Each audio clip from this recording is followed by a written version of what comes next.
Happy Valentine's Day, everybody. Let's just go ahead and mute Eddie because he's my producer in the back is making a lot of noise, so I went ahead and muted him. But I hope you guys are having a wonderful Valentine's Day. This is one of the days that my husband and I don't celebrate because we show each other our love 365 days out of the year. We don't need Valentine's Day. Anyways, today we're going to be talking about a few things that are super important. One of them is about your privacy and how that is going to be a problem in the future because there's some big companies that are basically taking over the real estate world. And we're going to be talking about that a little bit more. I have a special guest this week. His name is Malcolm Lawson. He's been on our live stream quite a bit. He's a good friend of mine, and I want to get his opinion on it. I haven't shown him these articles, so this is going to be like right in front of his face.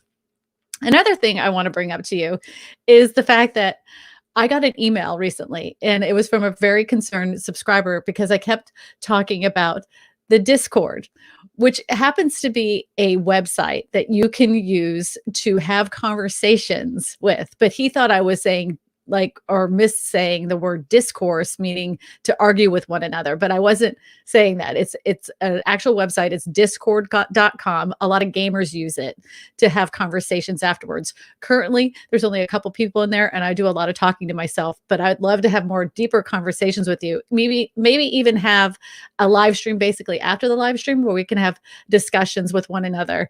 If you become a channel member, then you get access to the Discord and we can have these conversations together. So if you want to join the live, join my channel, there is a link to that. I don't know if Eddie's going to be able to pull that up. If not, I'll just go ahead and do that. Here we go. I'm just going to do it because he's learning. So this is it. You just hit the join button and you can join that, and then you'll get part of the Discord. There he is. He's going to show you the little house at the top, Eddie, the very top of the screen there. That's the Discord. He's trying. Anyways, like I said, I'm doing a lot of talking to myself, talking about the stream, and there is a voice channel in there. And after the stream, if you join, we can have a little conversation. Over there to the left-hand side, Eddie, of the screen, there's a little house. Yeah, there you go. Click on the house. That's the Discord. Now run down, and there's the house. Go ahead and click on the house. There we go. And look, I just put a picture of me. I said, that's me after editing a video. So stupid. Like I said, I'm talking to myself a lot in there. But sorry about that. That's all right. Mute yourself, Eddie. So anyways, without further ado, let's get into the first conversation we're going to have with Malcolm, which is the most important one because I think it's the one that's going to affect you as a consumer as much as possible. And that is with Malcolm Lawson. Eddie, you want to go throw in Malcolm there? You're throwing yourself in there. Eddie, hey, everybody. Hi. The producer's trying his best. He figured it out. He'll figure it out. So I don't know if you've heard or not, and this is going to be very important. A lot of real estate circles have been talking about it, but I don't think most people understand how it can affect them as a consumer. But Zillow has bought out a company called Showing Time. And what Showing Time is a place for us as real estate agents to make appointments for houses to go see.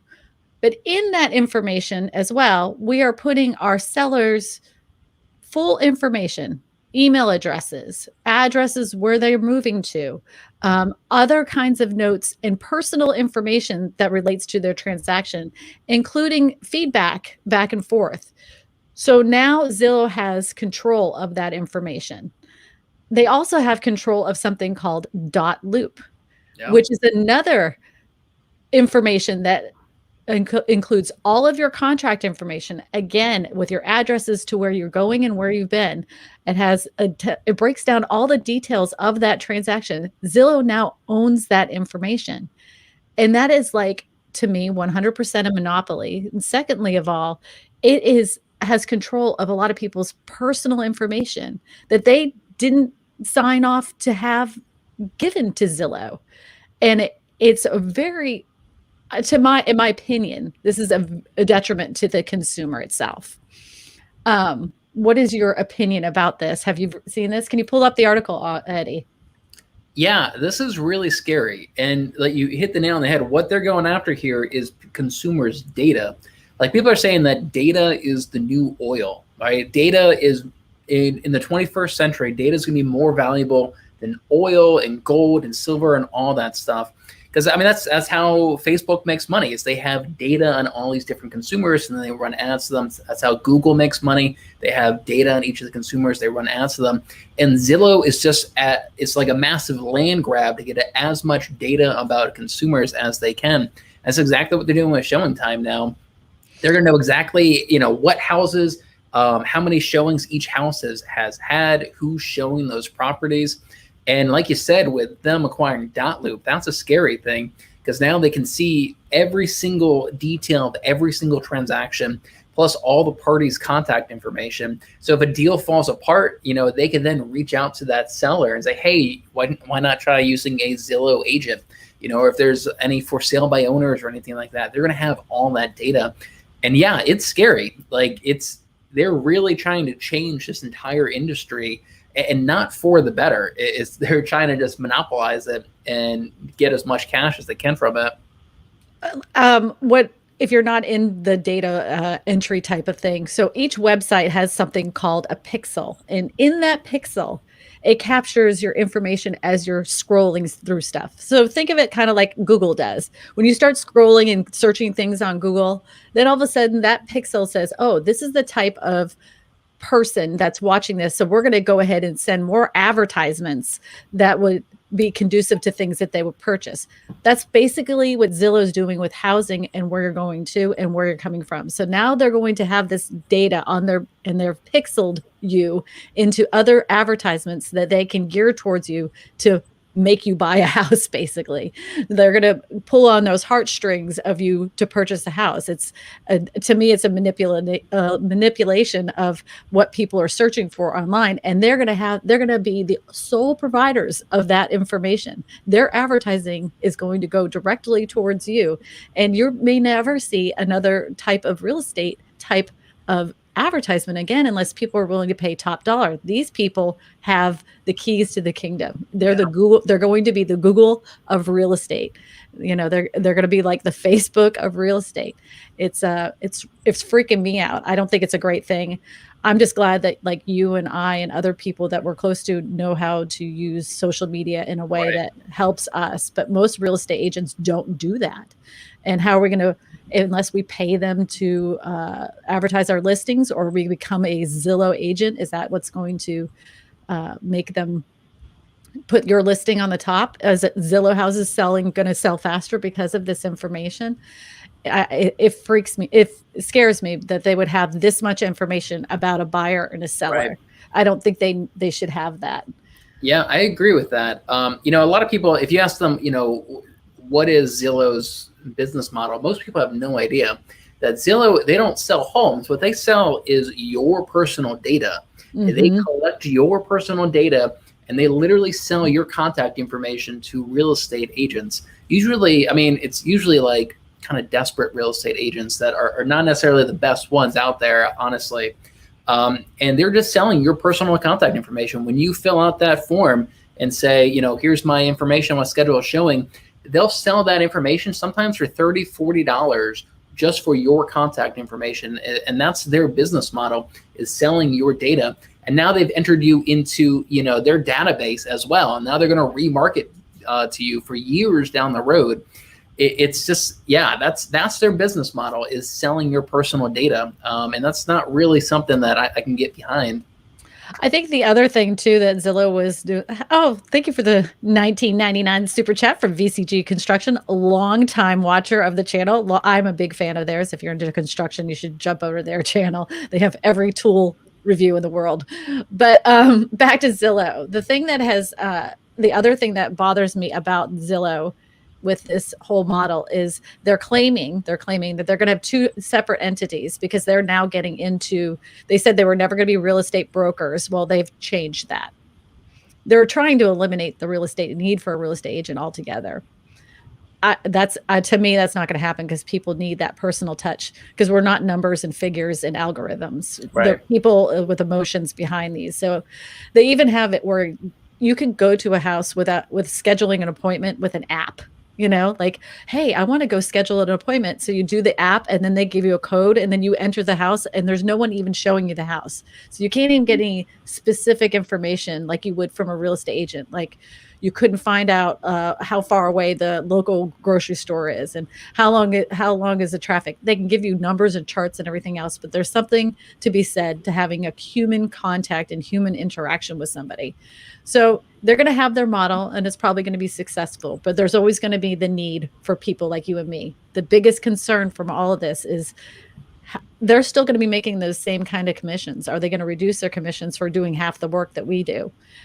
Secondly of all, what's the price that they're going to put on taking all this data from people and giving it away, like this? I think it's a bad move. That's why I don't advertise on Zillow. I don't make a big deal about Zillow. I think my profile hasn't even been updated. I don't have my transactions or listings or sold listings on there. I don't do anything with them.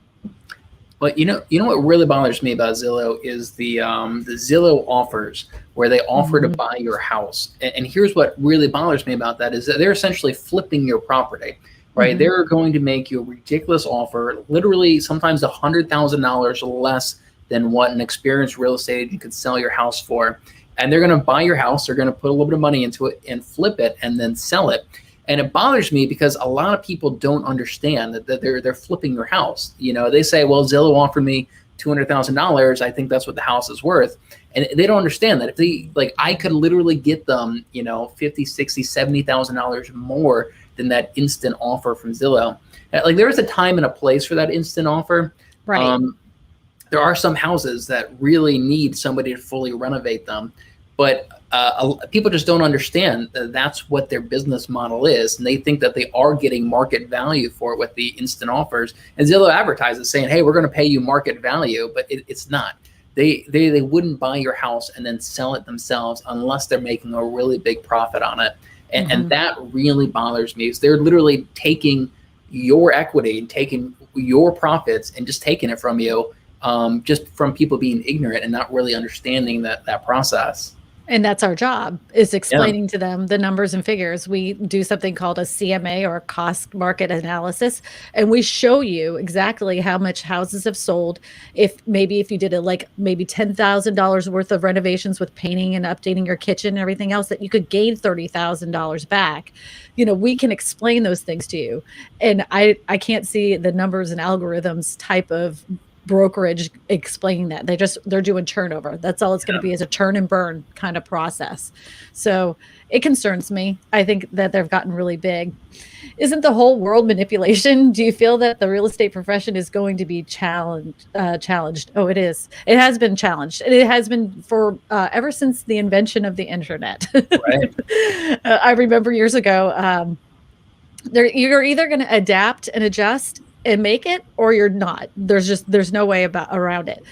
Many real estate agents are very resistant to doing things that are new and different when it comes to this business, especially things like websites. It took forever for everybody to get a website. It took forever for everybody to start using professional photographs. To this day, you can go on the MLS and they're still using crappy cell phone cameras. And you see kids in there and dogs laying on the couch. And you're going to have those people.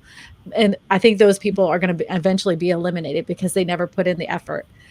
But then you have the people that are like you and me and many other agents that are like, we understand that we have to adapt both ways. We have to be able to have that human touch, but we also have to be willing to get on social media and do the type of marketing that works now for us without using things like Zillow. Would you think it would be a very bad idea to have a stranger get a code to enter your home when everyone else is there? 100%. Yeah, that's crazy. What people don't understand is that we pay for error and omissions insurance. So if, let's say, I show your property and one of my clients knocks over a vase or something, my error and emissions insurance is going to cover that damage for you. That's very scary, letting a complete stranger walk into your property. You don't know if he's scoping out the place, if he's taking a turd in your toilet, going through your refrigerator. You don't know what they're doing, and there's nobody there really monitoring them. I got a feeling that most of those houses, maybe it's new construction or something. Or vacant. Yeah, probably vacant. Most people that I know would not feel comfortable at all having complete stranger full access to their house without anybody there keeping an eye on them. But there would be some liability there. Let's just take the worst case scenario. Say you had a little kid, you know how like the house is vacant, kids see the big open room and what do? They start running around and the parents are trying to find a house. So they're looking up and they're not really paying attention to Johnny that's running around. Well, the electricity's on in something. What if he stuck his finger in a light socket? Who's liable for that? Yeah. There was nobody watching them. Is it the homeowner that lives there liable for that? Is the kid his parents liable? Who's liable for that? What kind of disclosures are they giving to, rectify this kind of situation? I don't know the answer to that. I wish I did. It just seems like to me, a very foolish way. You have to have some kind of, best practice. And that doesn't seem like best practices for your home. Yeah, I wouldn't feel comfortable with that. How do you feel? How do I feel about that's how I feel about new builds now. Every time every time they sell a couple of houses, they bump up the prices. They make sure that when you buy a house from them, the equity is theirs to keep. Now, home builders have a bottom line. There's no doubt about it. And I'll tell you one funky thing that's happening in California, which let me ask you if this is happening in your area. Julie Patterson was on here, and I never heard anything in my life like this. So you do a new home build, and your house is being built. Within that time before closing, even though you've agreed upon a price and you have a contract, they can say days before the closing, no, it's $30,000 more. Do you want it or not? Wow, no, I never heard of that. They probably don't do that here. That would blow my mind. I'm like, no, we've never had that. But there's another reason for that. Eddie, would you pull up the article that we had pulled out about the timber? It will take him a minute. My little my cameras, my color kept changing on me for some reason. Yeah, you were looking a little green there for a minute. Yeah, I don't know what's going on. I'm changing my camera up there. Okay, so wild lumber prices have crippled home builders, and we've talked about this several times. So one of the reasons that a lot of new construction has been going up exponentially and some of the prices have changed is because there was a shortage of lumber. And the supply chain was squeezed because, of the shutdowns and lockdowns and all that other stuff. And then we had all these natural disasters, and home buyers are expecting, because of lumber prices, that home prices are not going to go down as much as they originally thought, because lumber is still wicked pricey. What's your feeling on that? Yeah, I think you're right. One of when we originally get your real estate license, there's a couple of different ways to appraise the value of a house. One of them is going to be obviously look at the resales in the area that are very similar to them, kind of average them out, and that's how you get the value of your house. That's the most traditional. But one of the ways people value houses is the rebuild cost. How much does it cost to build a house from scratch? So if the cost to build your house from scratch is increasing, then the value of your house is also increasing. Like I can't imagine that if it costs more to build a house than it is to sell your house, it's definitely going to be increasing the value of homes as well. I got to be honest. I think that home values are going to keep going up for quite a long time. And one of the reasons is what you pointed out, the cost of building the house, but also inflation. I think that, we're seeing stock prices going up and home values going up. And that's a sign of inflation, is that consumer goods are going up as well. And I think this could be an early sign of inflation, and pretty much the currency, the US dollar, is losing its value. Every day it's losing it. Every single day the dollar is losing value. The thing is that I'm still concerned with the flood of how many people are currently unemployed. I don't know if you saw, I wish I pulled up the article now, but there is a vast number of people that aren't even on the books anymore as far as looking for jobs. They're completely just wiped off. They've been out of work for so long now that they're no longer in the jobs numbers. And so that number is a lot higher than they originally anticipated. The second thing is how many people now are still extended on their forbearance on their mortgage. And there's they say that there's more people right now on forbearance than there ever was that from years previous, from like the big bubble the last time. So that still concerns me. That concerns me exponentially, but it's because of the value of the dollar that might not make the price necessarily go down because it is not worth as much. Yeah. Jerome Powell, the chairman of the Federal Reserve, he said multiple times that unemployment number that we have, like, that's not accurate. He said that, he thinks unemployment could be as high as twice that number. And it's partially to what you point out. I think that unemployment number everybody cites, I think that if somebody's unemployed for over 6 months, then they consider them no longer in the workforce and actively seeking a job. So they're not counted in that. And of course, there's a lot of people who've been unemployed for longer than 6 months. So yeah, I think that the unemployment rate is a lot higher. It may be, 15%. It may be that high right now, or maybe even higher than that. It's a little concerning that we don't have really good data about that. Debbie says, isn't the very definition of contract that you can't change it without mutual consent? Again, I'm not in California, but that's what shocked me. So they must have either a kind of addendum or something in that makes them be able to do it. Like if there's a, influx of like 10% or whatever. I don't know. I haven't read the California contract, but when she said that to me, this was a couple weeks back, I was like, no way. And she's like, yeah. And it was like totally normal to her. And I was like, that would not make me a happy camper, because I would be like, I put the contract in today. This is how much it costs. This is how much I'm willing to pay. But the builders are like, hey, you don't want it? I don't care. There's 10 other people that are willing to buy it right now, cash. Yeah, we've got no leverage as buyers right now. The buyers have all the leverage. And they're getting nastier and nastier and they nastier. Are, yes. I'm seeing that too. Yep.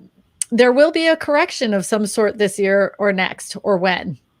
I wish I had the crystal ball. Right. Ooh. Ramiro, that would be like if I had that. In my original plan, like in my original thought, I did a video about it. I wasn't sure if they were going to extend the mortgage forbearance program. It was kind of up in the air. There were people that were in a hole, like they were about to, have some of this stuff come through and they didn't have a job. Sure enough, the last minute, they were able to kick that can down the road a little bit further.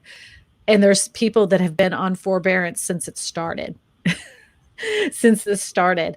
And another big problem that people aren't addressing, and people have argued with me about this, but I know this because I own properties, is that not all mortgage companies had to do the forbearance. And if it's your second home, an investment home, and you had a mortgage on it, they don't have to give you forbearance. So if you have renters in there that have the renter assistance or rental, what is that? Was it moratorium? The forbearance, foreclosure moratorium. Yeah, foreclosure moratorium, and then the rental eviction moratorium as well. Yeah, the eviction moratorium. So if they're not paying, and you're not getting mortgage payments for your second houses, you as rentals, that market's going to be flooded at some point. I'm sorry. So they haven't foreclosed on it. They have people living there for free. Eventually, that's going to collide too. Yeah. And like, there's a whole mess that we're just kind of basically like, it's like a dam holding up all of these people. At some point, there's going to be cracks in that dam once some of these programs end. I don't know when that's going to be. Who knows what goes on with Congress? We need it right now, and then 6 months later they decide to sign something. Speaking of Congress, though, we had this conversation last week. I don't know if you heard this or not. Biden's housing plan with a $15,000 tax credit for first-time home buyers. My opinion, dumbest thing I've ever heard of. Dumbest thing I've ever heard of. We have no supply of houses for first-time home buyers. So let's just go ahead and increase the amount of money flexibility they can have to buy it with $15,000. Great. That sounds fantastic to a home buyer. But if there's no houses, what's the point? And all that's going to do is drive the price up even more. Dumb idea. I hope he doesn't do it. Right. Yeah. Like, it would be better off if he made like a first-time home seller tax credit. Boom. Something to incentivize sellers to put the homes on the market. I think you're right. Unfortunately, I like where his mind is. I like that he's trying to help first-time home buyers get into homes. I think that is very important for our society and our economy. But just giving them money like this, I think all we're going to see is home prices are going to go up probably about $15,000 plus to that, probably more plus than that. Because it's going to cause more demand. Yeah. It's like it's going to go up $15,000 plus another 10, and then it's just going to keep driving up the price. This is I know where he's coming from, because this was the same kind of plan that they had done years ago after the last housing crash. In order to there was no buyers, by the way, and there was tons of supply with foreclosures and short sales and everything else. So to incentivize people to buy, they offered this tax credit. It was a fantastic program. Everybody got in on it. But like you said, the best way to handle this is to incentivize people to sell their home. Or my idea is to incentivize builders to make more affordable housing options. Yes. This is my idea. He needs to get me on this group. I need to talk to the lady. You mean an advisor, one of his advisors. I need an advisor. Well, one of the things I've suggested is that we have all these buildings that are no longer going to be used as workplaces. Many companies have stated that the idea of people working from home was something that they were talking about. It was forced because of COVID, and now it's become something that they're willing to do. They're going to close down a lot of commercial real estate. The commercial real estate business is going to be very sad. But those buildings, why don't they rezone that area for a lot of affordable housing options, like shopping malls, buildings? Those easily could be turned into condos that people could get mortgages on. But the second thing is they're going to have to offer mortgages that are less than $65,000, because currently they don't. And if you're under $65,000, you have to get a different type of loan where the interest rate is absolutely ridiculous, astronomically high. It's just dumb. It doesn't even matter how good your credit is, how you've had perfect credit history, how good your credit score is. They're just not going to do it unless you put down a bunch of money. But the people that are in that market that need a $65,000 loan, they need that. Why would you charge them more interest?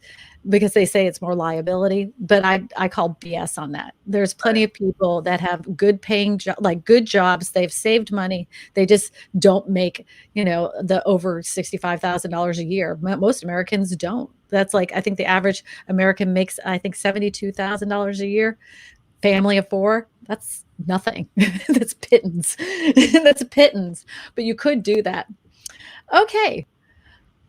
Question. Will there be a flood of houses to be sold in the future? I heard that some people might not have to put their home up for sale because of the COVID-related reasons. It's possible.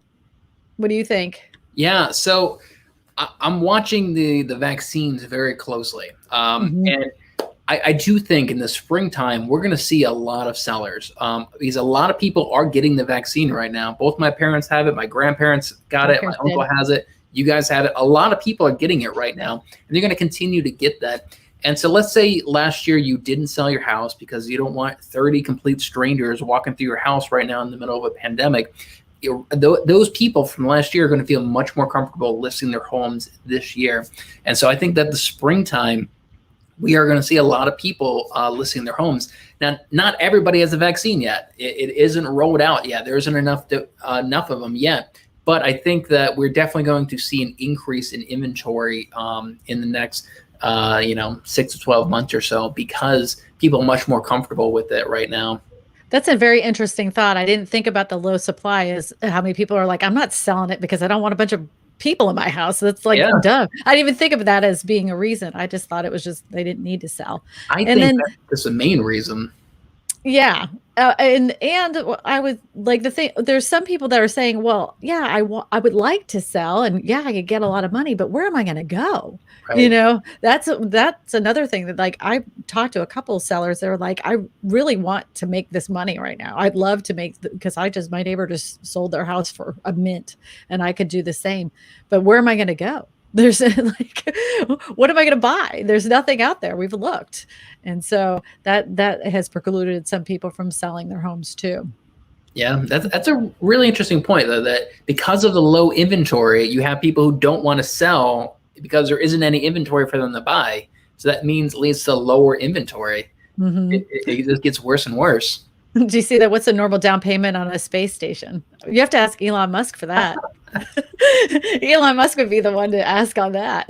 You have to pay in Dogecoin for that. Oh, you know what? People can buy houses with Bitcoin, and it would be funny if Dogecoin would be the thing, because it was started as a joke. Right. I do not talk about real estate. If you ever, this is a warning to everybody. If you ever see a picture of me in the chat telling you to buy a Dogecoin, Bitcoin, any of that, there is an imposter that copies my profile picture and then says all this stuff. I will never, ever. My channel is about affordable housing options. My channel is about the housing market. It's never going to be about how you should invest with a certain person.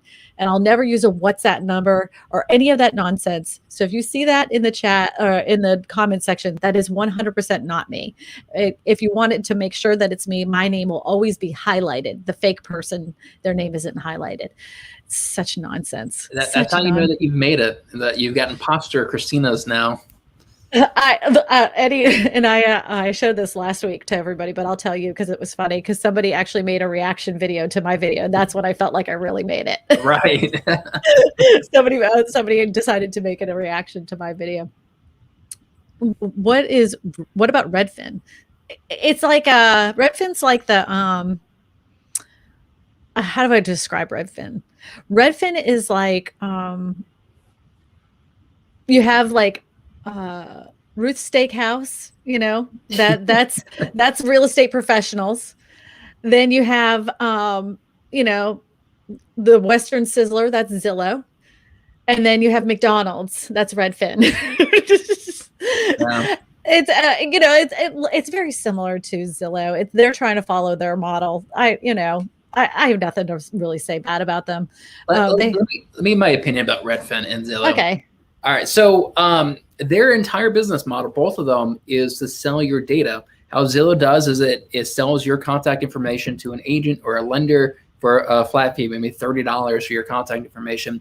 What Redfin does is that they sell your contact information for a percentage of the real estate agent's commission that they ultimately make.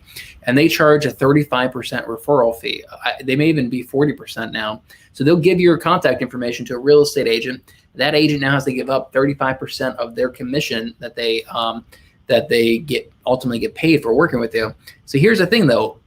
Ask yourself, who are the agents that are going after that type of business? And it's not the best agents out there. It's usually brand new agents who don't know what they're doing, or it's somebody who doesn't have a good reputation. If you're a good agent, you're going to get a repeat business. Referral. You get referrals from your past clients, or you have a YouTube channel, right? And you get business that way. It's usually the worst agents out there that are going after those Zillow leads and the Redfin leads. So you're just not getting a very high quality agent when you use some of those businesses. And that's a big reason why I don't like those models. They're just getting in between the consumer and the real estate agents and trying to take a piece of that pie for doing that. And it's usually the worst agents out there that sign up for that stuff. I have a confession. Uh-oh. When I moved to Louisiana, I didn't know anybody and I knew nothing about marketing. I didn't know what the heck to do. And somebody kept saying, well, make postcards. I'm like, this is stupid. And then I heard about this like website that you could buy leads where they'd call you. And I'm like, well, who wouldn't do that? They were super cheap. And I was the agent because I was new to the area. So I bought leads. I made a killing for a year because no one else knew about it. And then everybody's like, how did you get all this business? And I'm like, oh, I just bought Zillow leads. Well, then everybody started buying the Zillow leads. Now I'm telling you, some of the top agents in our area spend almost $10,000 a month on Zillow leads. That to me is ridiculous. That's what's caused this whole thing with Zillow becoming the monopoly of our clients' information, because we keep giving them money so they have the capital to do these things, to buy information off of us. We've been willingly giving it to them and paying them to basically ruin a lot of people's information and privacy. It's terrible. We've done it. We've done it to ourselves. Yeah. I know people who spend $5,000 in Zillow leads just to get one closing where they make a $9,000 commission. That's so stupid. Yeah. And so stupid. There's people who teach that business model. And I'm not gonna lie, I my very first year in the business, I went after leads that I had to pay a 35% referral fee on it. And like, it was my very first year. I was very inexperienced at that time. I obviously don't need to do that now, but that's the kind of people that get attracted to those types of leads.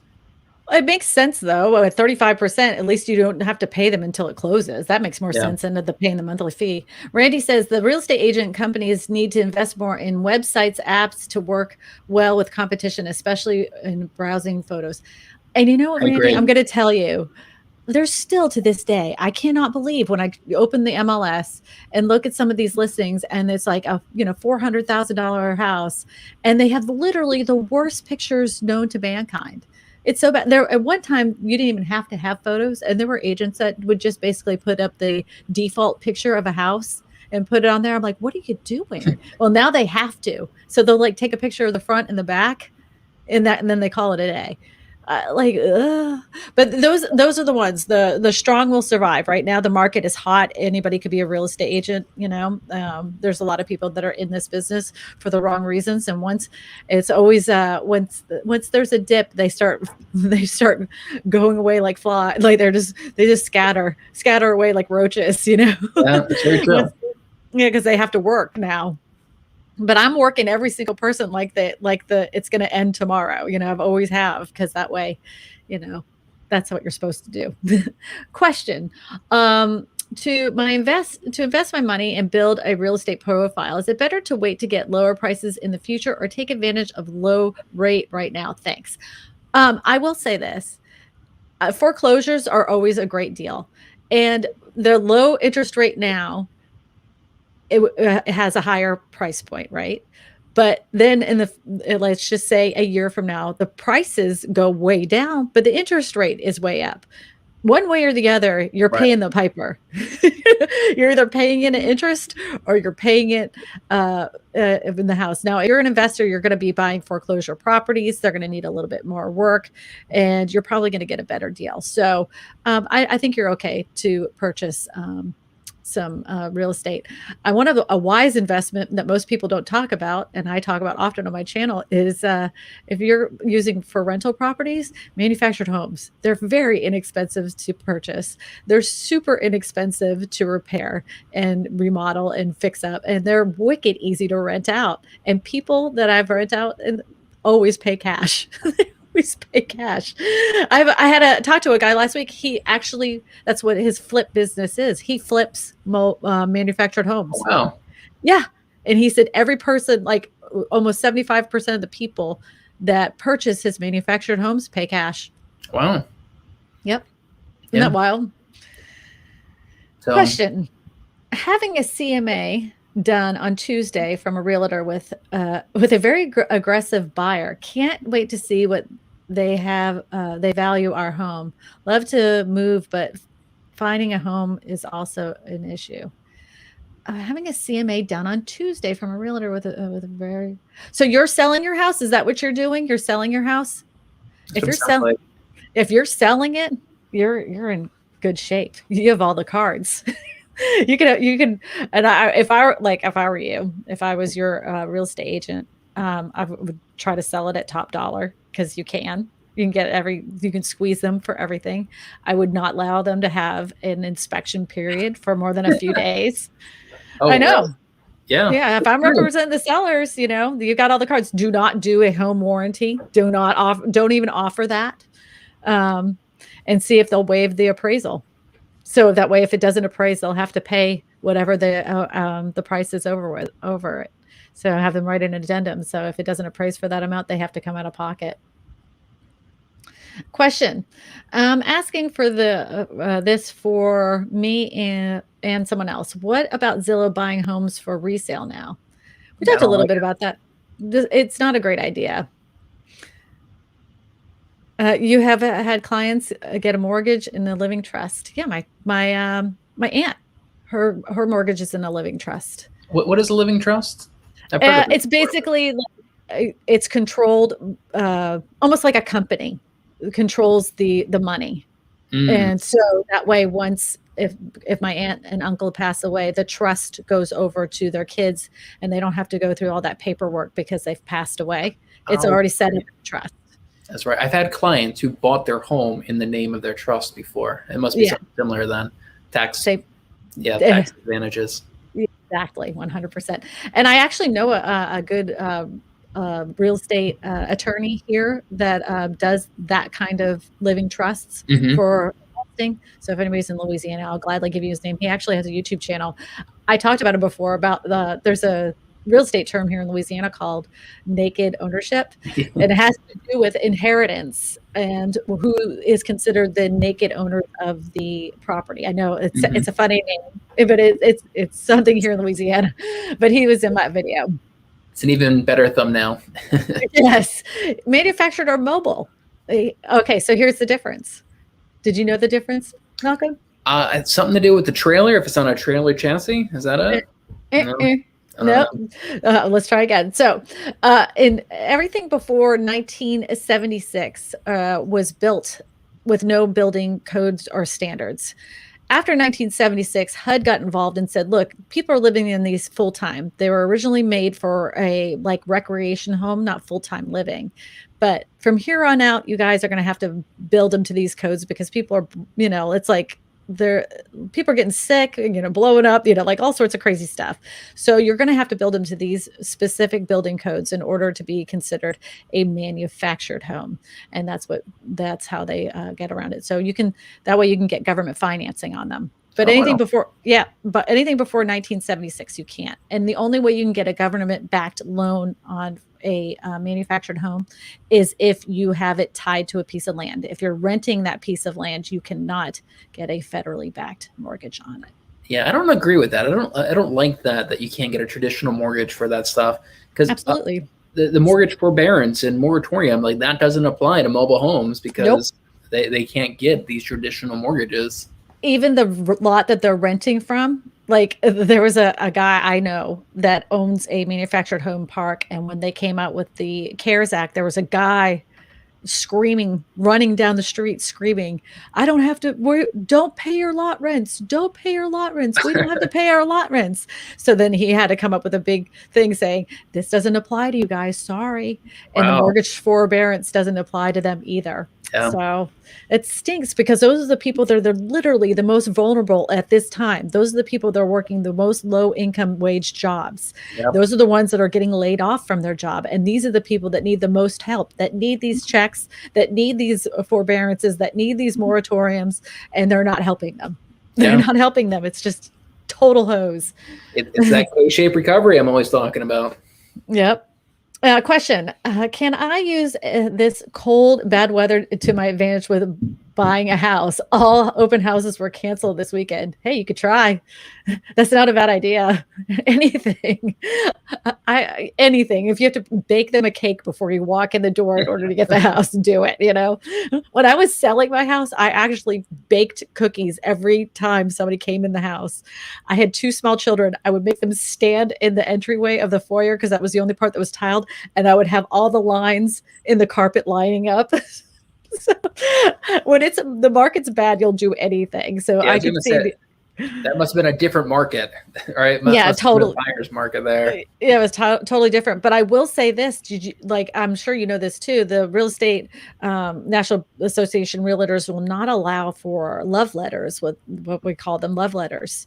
You cannot have your buyer send over a letter stating why they want the house, because sometimes there was an advantage to that, and I recommended buyers do this, where they could actually, write out a letter saying, this is the reason why my kid goes to school here and everything else. They say that it's a way of discrimination, so they're not allowing.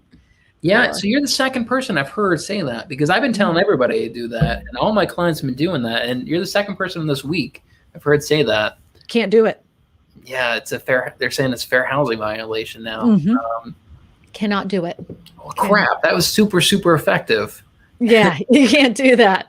How do you search for manufactured homes in which you also own the land underneath it? Oh, you just sell it.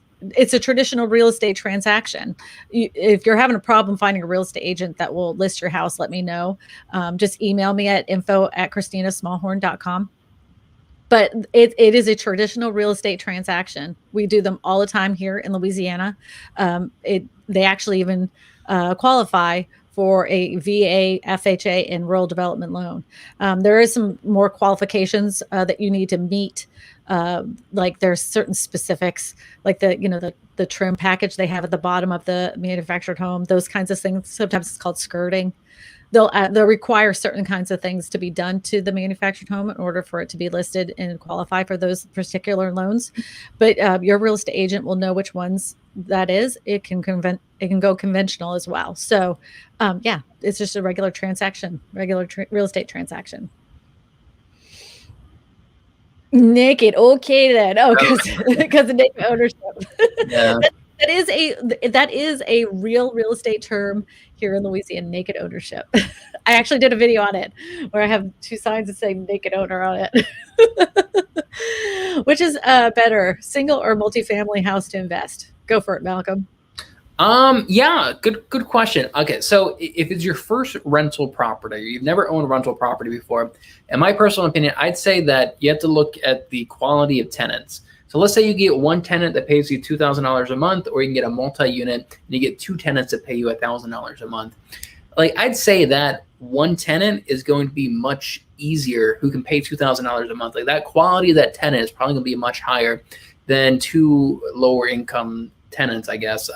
So if it's your first rental property, I would say go with the single family residence rather than 2 or 3 unit home. And I'd say that they're probably also a lot easier to resell a single family resident than it is to resell a multifamily. But if you're like an experienced landlord and you actually have some experience with this and you feel comfortable with that, then by all means you can go with a multifamily. But yeah, if it's your very first one, I'd say go with a single family. Keep it as simple as you can for your very first one. I will disagree with you. Oh, okay. Let's hear it. Yeah, the reason I'm going to disagree is because we have properties, and the smaller properties, like we have a 1-bedroom apartment home, and generally that's somebody that's like the type of people that have rented it out is that they're either in a divorce situation or they're a single mom, and they're just using this as to get on their feet. We have not had to replace, repair, or like do major remodels on that particular house at all, other than painting the outside and fixing some rotten wood at the bottom. The house has been a freaking nightmare. Right now, we're removing all the sheetrock, all the showers. We've had more problems. We had rats, everything else. And those people are paying twice as much as the people in the little house. So my personal experience is no, those little houses are fantastic. 1-bedroom houses, I would own 100 of them if I could. We're always looking on the MLS for 2 or 1-bedroom houses with 1 bathroom because they are fantastic for rental units. Okay. And I'll say this, and it's very common in up north, is that people will own a side by side. So they live on one side of the house and they'll have their tenants on the other side. And they really like that, because of the fact, first of all, they're basically the tenant is paying for the mortgage, at least a good chunk of that mortgage. Secondly of all, if anything happens, they're right there. They know exactly what's going on with the rental unit. So if you can do that, to me, in my opinion, is a fantastic way to start to get into the real estate market and start investing, because you have someone that's basically paying your mortgage for you because you live on the other side. I do love that. And you can use FHA and a VA loan to purchase a multifamily as long as one of them is your primary residence. Absolutely. Absolutely. How do you feel about people renting to HCV program recipients? I don't honestly, Jennifer, I don't know what an HCV program recipient is. You think it's like Section 8 housing? I don't know. I like that Section 8. You know why? You get your rent on time. So that is one advantage of that, is that you're paid directly from the Section 8 or the housing voucher, not from your tenants. And yeah, there's a lot of people really like renting out the Section 8 because of that consistency. But I think that there are some other loopholes you have to jump through with that. Like you have to get your property inspected. They do. By them, and that kind of concerns some people. You have to meet, just like almost like a HUD house for a manufactured home and stuff. There's somebody that comes out there and makes sure that certain things are met. Like, for instance, the fire detectors in the house, you have to have so many, and above the doors of each bedroom, right. You have to have so many in the kitchen. They require certain floodlights. It's simple modifications to the house to get it ready for Section 8. It's really not that big of a deal. They're not going to tell you, you have to gut out your whole yard and put in a patio or anything stupid like that. It's just, normal living stuff that we probably don't even think about. And some of the houses that people have are a lot older, so they don't have fire extinguishers in the house. That is another thing that has to be there. But fire detectors, smoke detectors, radon gas detectors, those kinds of things. Okay. Housing, the housing choice voucher. Yeah. That's not a thing here. And I know it is in Arizona, but it's not a thing here. But I know that I've had sellers turn down loans, people that have come in even with a high bid, maybe even overbid, but because they were using an FHA loan, they took the conventional loan because they felt like those people were putting down more money and they had more of a they would close faster and they were more likely to close because they were putting down more of a down payment. And that has hindered some of the deals with everybody, because these people are first-time home buyers. They're putting down 5%, but someone that's has resold their house, they have a big down payment of $30,000, and you could see that in the loan conditions in the contract. I don't know how it is in Maryland, but we have that in our contracts. They see that they're putting down $30,000 and they're only financing so much. They're like, this is a stronger buyer. We're going to take this offer over the other one, even though it was more money. Yeah, we see that here as well. Like a lot of people don't think about this, but I'm seeing maybe 1 out of every 10 deals actually just falls apart. The home doesn't get sold in that transaction. And so a lot of sellers are concerned about that. And with an FHA and VA, they have to pass an appraisal and have to make sure the home's move-in ready, has passed these requirements, and they usually do take longer. So yeah, unfortunately, a seller, if all things are equal, they're probably going to go with a conventional loan versus an FHA or VA loan. Just because it's just more likely that deal is going to go through, especially if they're putting a bigger down payment on the property. You know what just hit my brain as you were talking is that with Zillow purchasing showing time, that we put in all their personal information. They also have their alarm codes. If that gets in the wrong hands, people can get into people's houses, because some of them have those keypads on the front door and they know the alarm code to get in. So if someone was working there, just perusing through, they could easily, that makes me so nervous. I mean, that's the kind of information that makes me very nervous about Zillow taking over showing. Until there's a data breach at Zillow and everybody's personal, alarm codes and door codes are all released to the public. Yep. What's with all the landlords raising rents $200 and $300 a month increases? Mine went with rotting floorboards and rails on my deck. So if you have a lease agreement, they can't increase it while you're living there. And each state has their own laws on how much your rent can go up. There's a percentage that it can't go up. And unless they, now if that's just the one house that they live in or own, then they're not under the same kinds of laws as somebody that would be considered a multi-unit landlord. They have to follow all the state laws. But if they're increasing it that much, you don't have to stay there. You can be like, forget it, I'll find somewhere else to go. Yeah. There's some people that's their business model, is that they'll let you move in for the first year fairly cheap, and then they know that the next year they're going to raise the rent, and the year after that they're going to raise the rent, just because they know that it's going to be so inconvenient for you to have to move to find some place, $100 cheaper like that. That's their business model, is that they are expecting to raise the rent on you. Right. But if they're only raising, they can't raise it to the point okay, now you pay $800, but next year you're going to pay $1,200. They can't raise it that much, can they? Oh, I don't know. Yeah, I'm not sure if they have limits like that. Well, it depends. I think it depends on the state that you live in. Could be, yeah. Could be a state by state thing. Mm-hmm. I think when buying to rent, I would definitely consider cash flow when deciding on the different properties. Yes, and you can have a real estate agent pull out a full-on chart just to show you exactly how much rents have gone up and down in the area, how much they anticipate you're going to make. Ask them to show you the lowest, worst rental market ever, and then to have them show you the best as well. I mean, and even if it's 10, 15 years back, you want to see it all. And they'll be able to break it all down for you, what people have been getting. We had one house that we were getting 1250, but then so many people have trashed it. We kept dropping the rents because every time somebody moved in, we were like, it started looking worse and worse. And so that's why we were just like, you know what, we want to get our rent. We want to make the house look nice. So that's why we decided to re-drywall the whole thing. Forget it. Yeah. Just to, because I want to make it worth it to somebody. What's your opinion on buying land and building a multifamily home instead of competing on this market? What do you think? Buying land and building a multifamily home. Yeah, that's a pretty cool idea. Just make sure that you have the proper zoning in that area. That's going to be the tricky thing. Like here in Maryland, multifamily homes, like we don't have much zoning for that. So they're not very common here. You don't see many duplexes here in Maryland. So wherever you're at, just make sure that you have the zoning for that. And it probably would be cheaper for you to build a 4-unit or a 4-plex rather than 4 completely separate homes. Yeah, I like that idea. Go for it.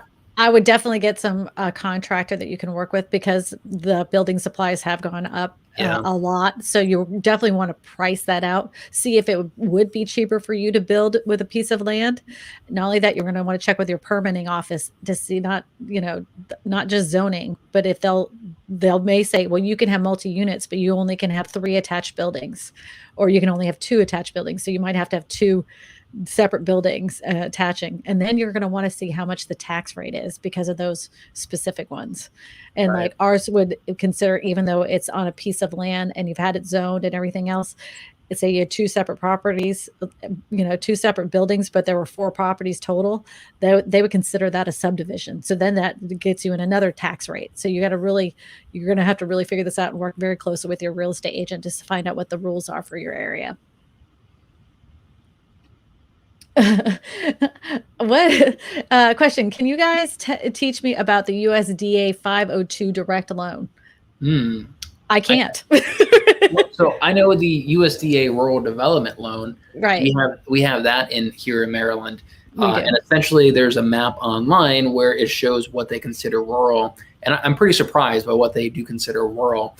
And with that, if you buy a home within that area they consider rural, you can get a 100% financing loan on that. You don't put anything down. Those loans usually take longer to close. I'm seeing a lot of like 45, 60 days to close, like literally 60 days to close on one of those deals. So they're not as attractive to a seller. But yeah, that's a great program if you wanted to sign up for that, 100% financing. And the reason why it takes so long to close one of those loans is, with a traditional loan, you have an underwriting department that goes through your loan package. Well, the USDA has to go through your loan package as well. So it's almost like a title search of the piece of property. It's a title search of the people that are buying and the title search of the people that are selling. And they want to make sure that, all the ducks are in a row. So it's a government entity, and things in the government have a tendency to go a little slower, a little slower. But you would be surprised how many houses and subdivisions fit into the rural development category. It's great. It is a great loan. It's a great package for first-time home buyers.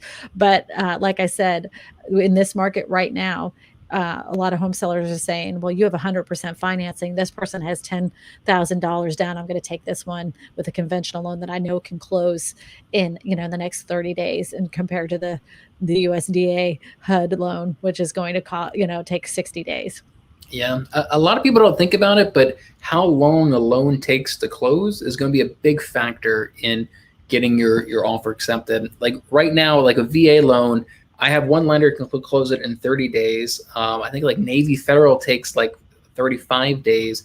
And there's another lender, maybe USAA, they're taking 45 days to close on a VA loan.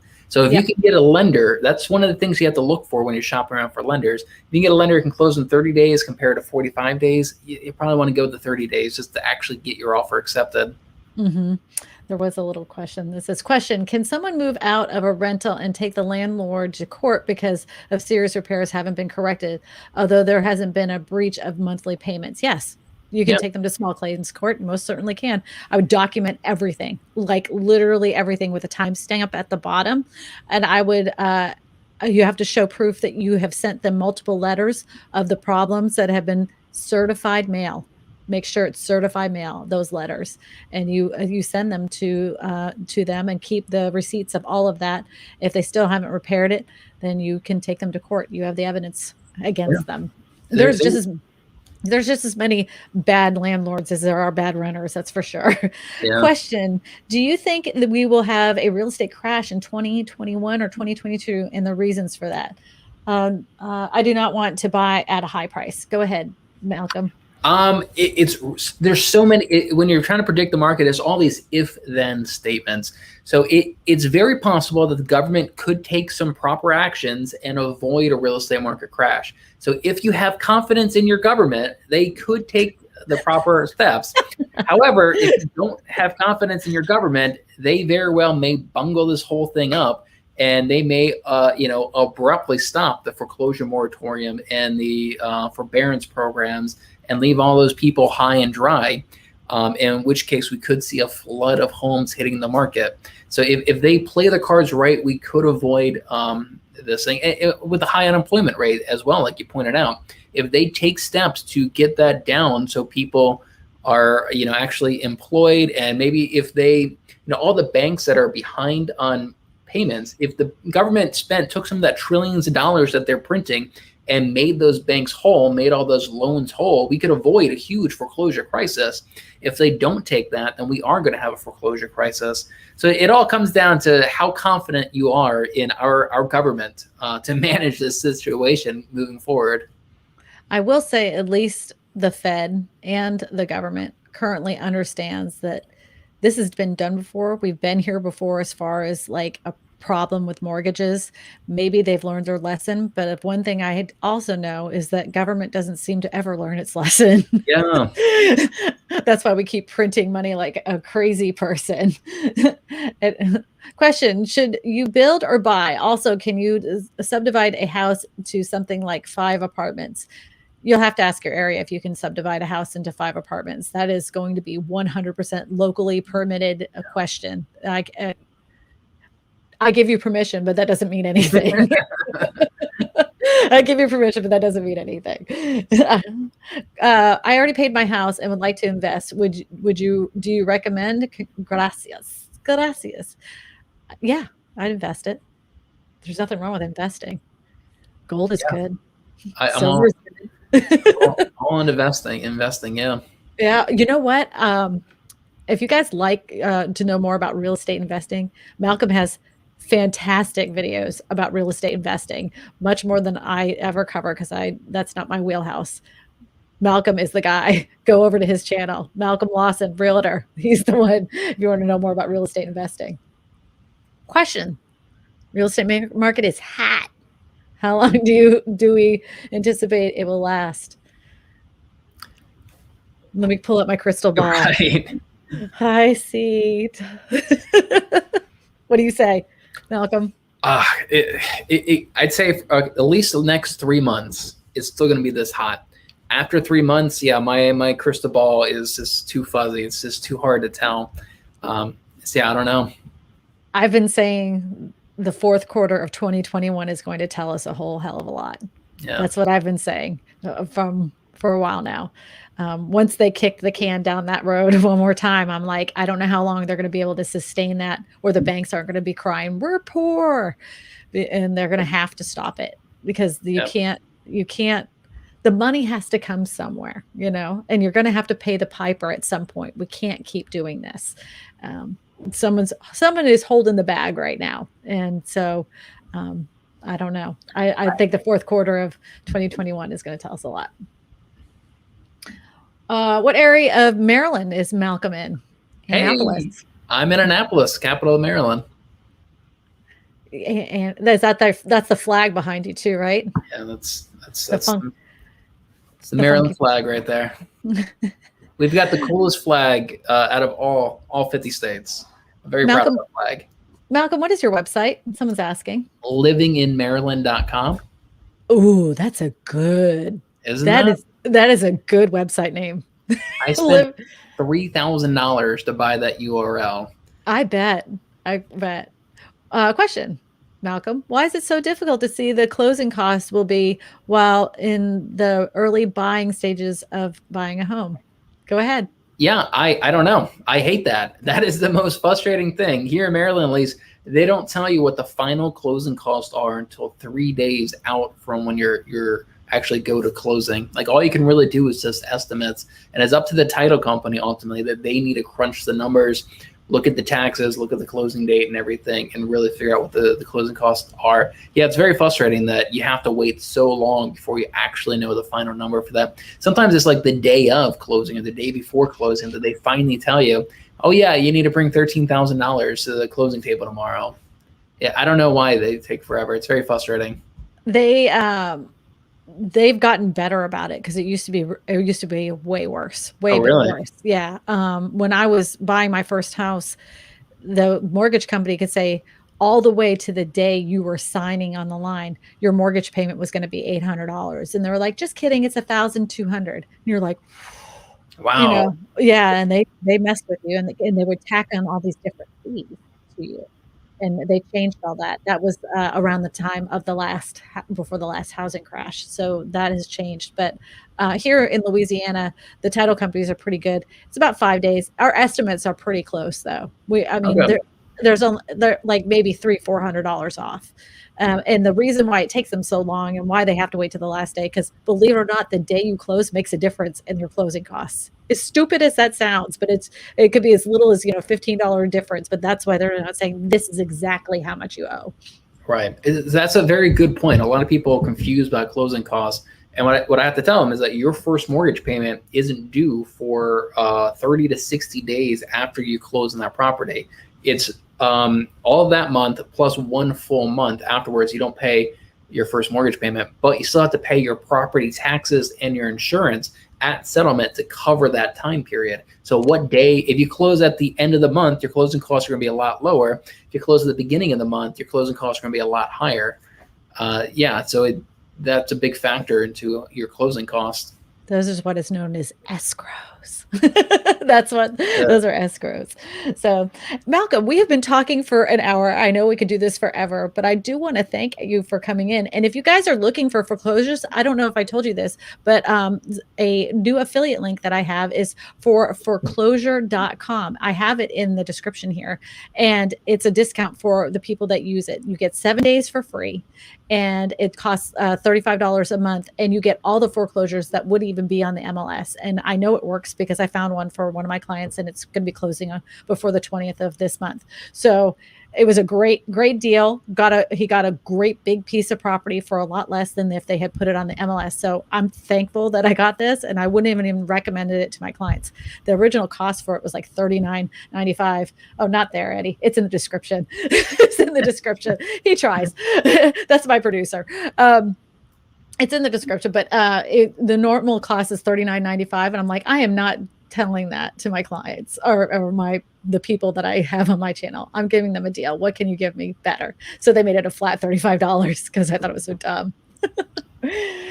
If you haven't yet, everybody hit the thumbs up yet on the way out, and make sure you jump over to Malcolm's channel to learn more about real estate investing. Malcolm's going to be starting to spit out a lot more content because I just yelled at him about it. I'm the mom. Kicking me in my butt. You're my mom. All right, everybody. Thank you so much. Happy Valentine's Day to everybody, and you have a fantastic rest of your day. And he just knocked me off, and he just like shut off poor Malcolm.